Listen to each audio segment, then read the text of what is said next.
Hey everyone, welcome back to my kitchen and welcome back to my channel. Today we are going to be doing a great monthly freezer meal prep. And all the meals that I prepped this day, I really had in mind for whenever we came back from vacation. Since we were going on vacation this month, I wanted the week after we came back to be smooth sailing, just to get back into routines. So having meals that were ready to go then was super important. And you're gonna see as I am wrapping up these meals to put them into the freezer that I am putting both a press and seal on them and a tin foil. I don't always do that, but whenever I know that the meals could be in the freezer for a little while and not eaten up pretty quickly, then I like to give it that double layer. So the first thing that I am prepping here is a great beef stroganoff. I haven't made this in forever, and as usual I am using a gluten-free pasta, so this is gluten-free friendly. And while the mushrooms were getting all soft and cooked up, I did pull out some pork chops.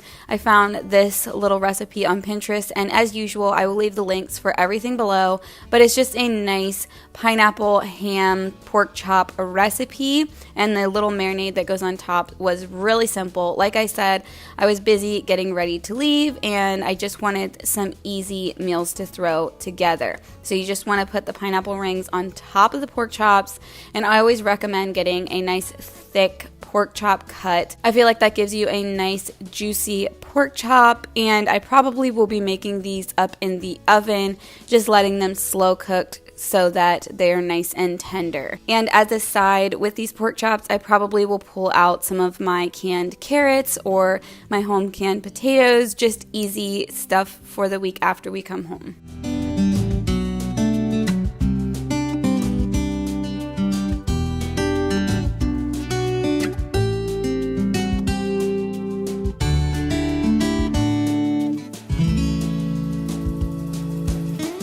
I put the pasta in to boil, and personally I feel like these chickpea pastas do kind of tend to stay a little on the tougher side.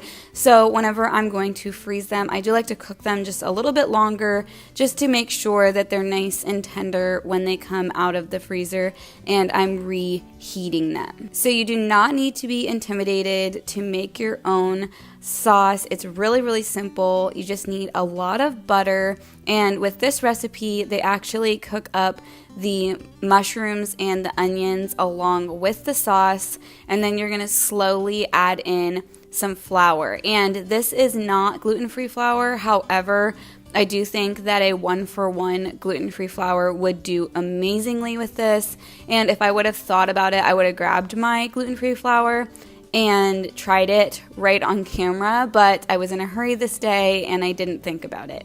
You also add in some sour cream and some cream cheese, and if you want it to be dairy-free, you could obviously just throw in some dairy-free alternatives for that. And as you can see, this month I am using disposable pans, again, just for the conveniency of making everything run smoothly when we came home.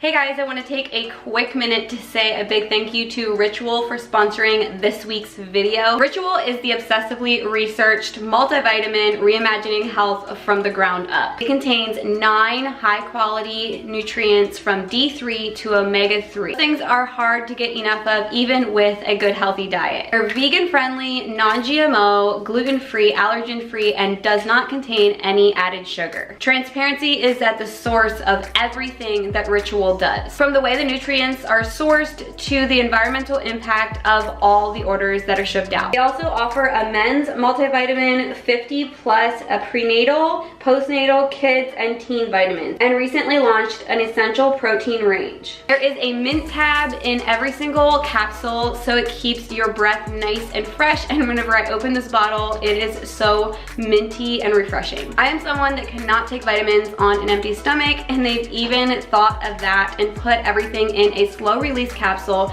so it's easy and gentle on your tummy. Finding good vitamins that you can trust for your whole family can be difficult, but Ritual definitely puts their best foot forward and offers you a great quality product. Better health does not happen overnight, and right now Ritual is offering you 20% off your first month. So check out the link in the description box to get 20% off of your first order, and I hope that you love Ritual as much as I do.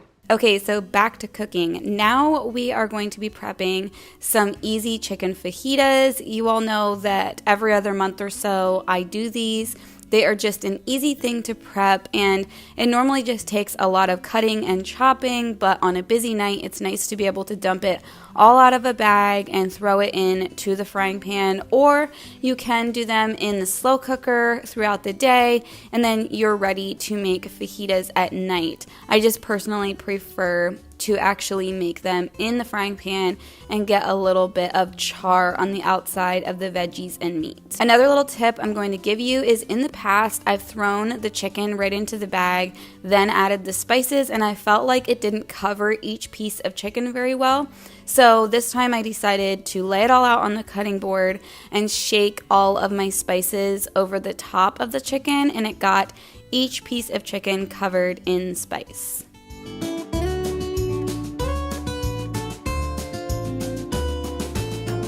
If you watch my channel regularly, then you know a couple videos ago my pressure cooker completely stopped working. The electric had flickered, and I think it fried the heating element in it.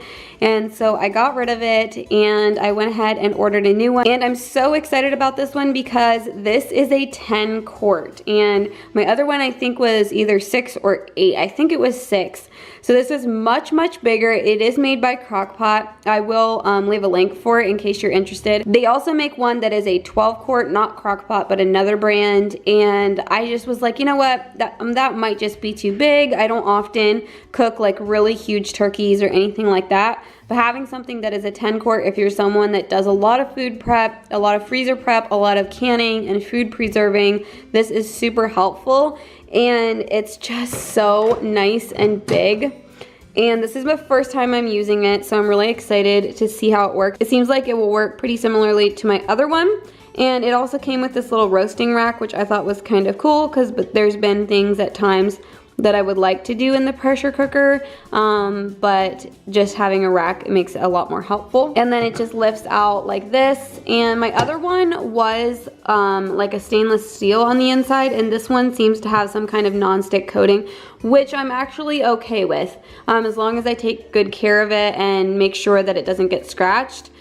Because the other one, stuff would stick to it sometimes, so this one I think will be really nice to have that. One of my favorite things to make in the pressure cooker is mashed potatoes because it cooks the potatoes up really fast and it helps to make them without them getting too like watery and mushy. Another goal that I had in this prep was to use up things that I had around the house so they weren't going to sit an extra time since we were going to be gone at least over 10 days. So I just wanted to make sure that everything got used up. And I had a lot of extra potatoes because I had bought over 100 pounds of potatoes to can potatoes. And these were just a few that I hadn't gotten done and they just needed to be used up.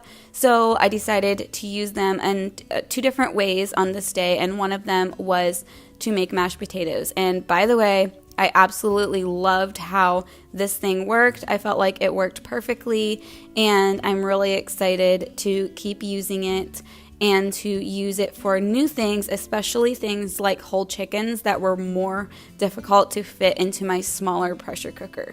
The second way that I was using up the potatoes was to make a great potato bake, and as always, you want to blanch potatoes before you freeze them. So I blanched these for about 4 minutes, which just means you want to drop them into some boiling water for about 4 minutes, and then after that you want to rinse them off and get them cooled off because otherwise they can turn black. I've done it both ways where they haven't turned black, and I just froze them raw and they were fine. I think it just depends on how they're thawed out. So as you saw, I did open up some bacon for that potato bake, and then I went ahead and made up some meatballs. Meatballs and mashed potatoes are one of our favorite meals, and I love this caramelized onion burger seasoning. I've been getting it at Sam's Club, and it just takes burger and makes it so good. It makes excellent burgers, and I thought it would be really, really yummy in some meatballs.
Next, I just did a simple chicken marinade. I threw the chicken breasts into a bag. I put a little bit of some olive oil, some parsley, some basil, and you're gonna see me scoop out of my honey here in a minute. I have bought honey in a 5-gallon bucket, and it's so delicious because it's raw honey. You're gonna see it looks very creamy, and I have yet to divvy it out into jars. I may do that in a video here soon just to get it a little more manageable instead of having to run to my 5-gallon bucket every time I want some raw honey. But it adds such a punch of great flavor in marinades like this. So this was like a honey mustard style marinade. So this is all I got prepped this day. I know it's a quick prep next to my normal videos, but I wanted to get this in before we left for vacation. If you're new here, don't forget to subscribe, give this video a like, and leave a comment below. That always helps me out, and I'll see you all in my